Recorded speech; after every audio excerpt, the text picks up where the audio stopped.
Mbrëmjen e 28 nëndorit, në galerinë e art dhe pamore Nikolit Vasia, me rastin e fesave të nëndorit, është qelur ekspozita Gjurmët, në të cilën kanë marrë pjesë 50 artistë, prej të cilëve 15 ishin nga fondi i galerisë, ashtu si dhe artistë bashkëkohor. Kuratorja e kësaj ekspozite, Alketa Traga Myshketa, në fjalën e saj, foli për punimet e paraqitura, duke shtuar se kjo ekspozitë do të jetë pjesë e traditës, ku çdo vit të ftohen disa artistë për të performuar përmes pikturës, skulpturës dhe artit multimedial. Në këtë ekspozitë sot do të shihni një diversitet krijimtarish, ku marrin pjesë plot 50 artistë, ku 15 prej tyre janë nga fondi i Galerisë Nikolet Vasia.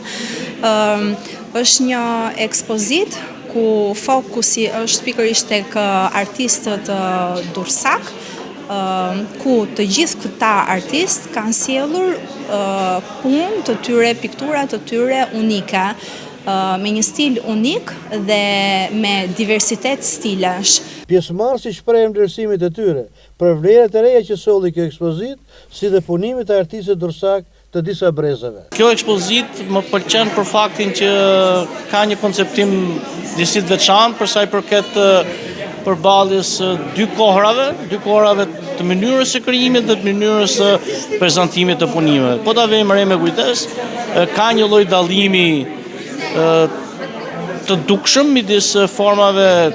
themi, të realizmit socialist, të trajtimit të figurës dhe të temave të caktuara, ndërkohë që në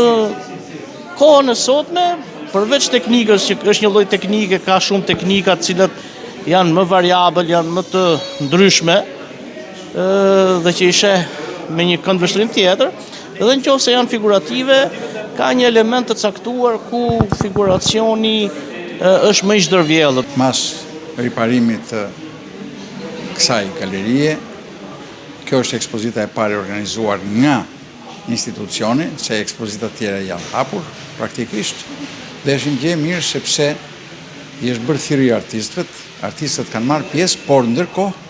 kanë futur edhe vepra të artistëve të tjerë, që një pjesë prej tyre nuk jetojnë ose janë të moshuar, të cilat janë pjesë e fondit të Galerisë së Artit të qytetit. Ekspozita do të qëndrojë e hapur deri me 13 dhjetor të këtij viti.